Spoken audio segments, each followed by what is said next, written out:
Hello, my name is Austin Habish, the founder of Think Catholic, and you're listening to the Summa podcast, where we study St. Thomas Aquinas' Summa Theologiae in a way simple and insightful for anyone to understand.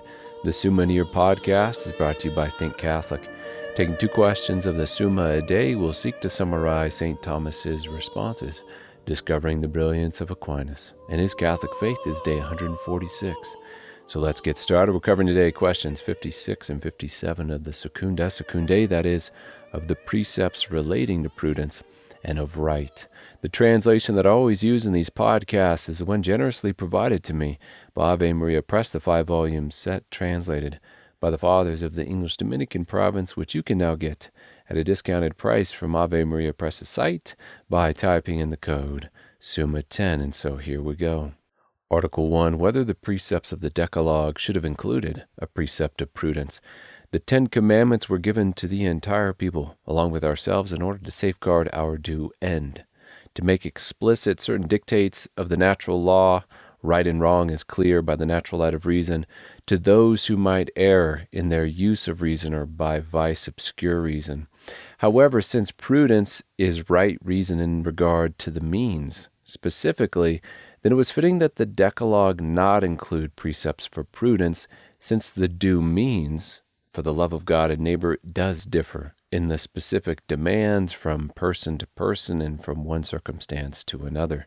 Article 2, whether the prohibitive precepts relating to the vices opposed to prudence are fittingly propounded in the Old Law. When it comes to the means, although the law cannot spell out the right means to the due end in any particular situation or circumstance for an entire population because it's so variable, it can definitely forbid those means contrary to justice and for all, which are the vices opposed to prudence, such as craftiness and the actions which are examples of it. These are prohibited by the Old Law. For example, where it is written in Deuteronomy, "Thou shalt not have diverse weights in thy bag, a greater and a less." In Leviticus, "Thou shalt not calumniate thy neighbor." The law forbids vicious means, and it can do so in blanket general laws, yet it does abstain from giving positive precepts pertaining to prudence, and for the reasons already mentioned. The law can forbid adultery in general and for everyone, but cannot encode into law the correct times, circumstances in which a husband ought to engage in the marital act with his wife, because again, this determination is going to differ from one man to the next, from one circumstance to the next. And now we move on from prudence to the beginning of our inquiry into the virtue of justice. Question 57 on right. Article 1, whether right is the object of justice.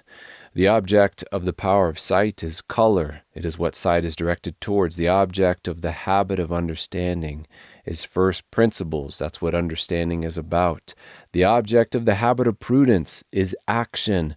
The habit is right reason and commanding the means. So what is the object of justice? What is justice about?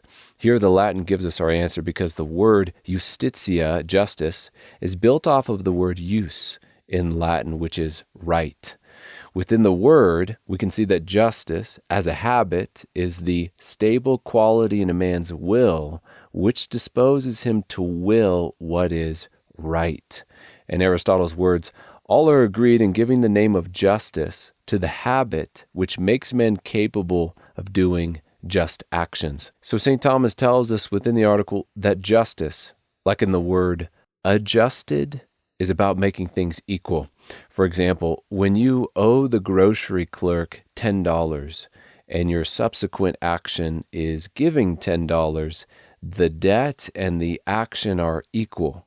Therefore, what you have done is just. It is right. Which is, as an aside, a kind of interesting parallel to what truth is. Truth is also a kind of equality. When you owe the grocery clerk $10 and you have the thought, I owe the clerk $10, your thought is true because of its conformity, its equality to the world outside of your mind. Something worth noting that St. Thomas notes as well here, and I'm sure hides some deep philosophical, spiritual reflection, which I will leave to the listener to uncover. Returning to our article, justice is definitely about the right, and it's unique Because provided equality is found in the act, we don't need to ask any more questions, which is not the case with other virtues. We cannot call man's action prudent or temperate or courageous or charitable unless we further inquire into how and why such an act was done. But no matter how, really, or why this man gave $10 for the $10 thing, we can say that this exchange was just. The act was just. So having then covered what justice is in relation to use or right, we will now move on to distinguish different categories of rights. Article 2, whether right is fittingly divided into natural right and positive right. Natural right can denote the equality or justice determined by the nature of the thing, such as our example of the $10 item bought at the grocery store. The just act here, according to the price of the item, is simply $10. This is the example given by St. Thomas himself. He writes, "The right or the just is a work that is adjusted to another person according to some kind of equality. Now, a thing can be adjusted to a man in two ways. First, by its very nature, as when a man gives so much that he may receive equal value in return, and this is called natural right. Then beyond that, there is also the possibility of adjusting what is due in this equality in question without injustice. So if we go back to our example and slightly alter it, if the state determined that for the man living in poverty, the $10 item would only cost him $2 and the state would pay the rest to the store or something like that, then this is an example of positive right, or where the equality which justice demands is altered by positive law. In St. Thomas's word, a thing is adjusted or commensurated to another person by agreement or by common consent, either by private agreement as that which is confirmed by an agreement between private individuals, secondly by public agreement, as when the whole community agrees that something should be deemed as though it were adjusted and commensurated to another person, and this is called positive right. Article 3, whether the right of nations is the same as the natural right. By way of summary, first, we have in this article the following words of St. Isidore: right is either natural or civil or right of nations. And the easiest way to understand this threefold distinction among rights is by looking at the three branches within the U.S. federal government, which was a stroke of genius by a Catholic philosopher, Dr. Alan Phimister, in his seminal social political book with Father Thomas Green titled Integralism. So the executive branch comes to the aid of the natural right, such as man's natural right to self-preservation. The president protects the country from foreign enemies. The local police forces and the local mayor governs and protects the citizens from villains living within the country. The natural right also includes things like right to union between man and woman, care for offspring, offspring's obedience to parents. These rights arise directly from our nature. Other rights stem from nature, but have to be discovered by reason, such as the right to private property. That's the example given within this article. Laws like this, rights like this, are called rights of nations, and that they are found essentially everywhere, but they do take some reasoning out. And that's why you may find them missing in some places, in some countries. This is St. Thomas's example in his words: if a particular piece of land be considered absolutely, it contains no reason why it should belong to one man more than to another. But if it be considered in respect of its adaptability to cultivation, the unmolested use of the land, it has a certain commensuration to be the property of one and not of another man. In other words, it makes sense based on reality, the reality of man, the state, the common good, that this piece of land belonged to someone, not only for the sake of that someone's survival, perhaps, but also to avoid conflict with everyone else who has similar needs and might try and violently usurp the land to themselves. But this takes thought. These laws correspond in a way to the judicial branch, who are to discern right and wrong, rights at a level closer and based on the natural law. It's a law deeper than the letter of civil laws, or deeper than whatever civil laws happen to be in play.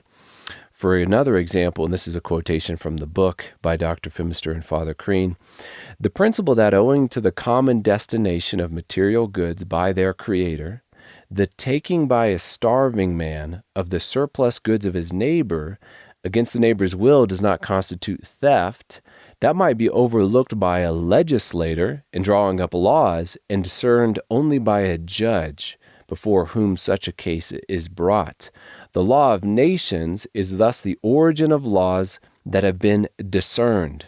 The authority of these laws derives directly from the natural law without the intervention of human decision, but only of human reasoning.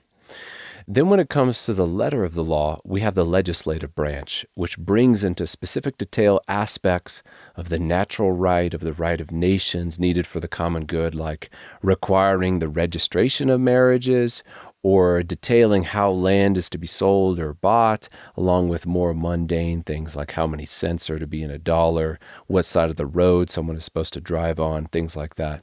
Thus we have three kinds of rights: natural rights, rights of nations, the rights of the city or the state, which are represented in a kind of way in the threefold distinction within our government, the executive, judicial, and legislative.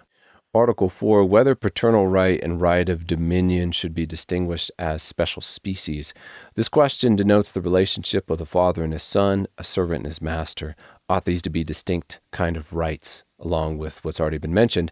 And Aquinas will argue that the right between two people who happen to run into one another in the state is not the same kind of relationship, and therefore duties, obligations, rights, that is to be found between a son and his father and a servant towards the master.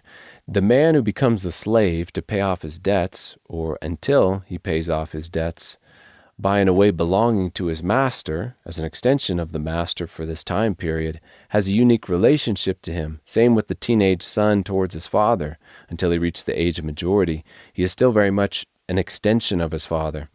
Because of these unique relationships, St. Thomas does distinguish the paternal right and the right of dominion as unique kinds of just or rights. In his words, it belongs to justice to render to each one his right, the distinction between individuals being presupposed. For if a man give himself his due, this is not strictly called just. And since what belongs to the son is his father's, and what belongs to the slave is his master's, it follows that, properly speaking, there is no justice of father to son or of master to slave.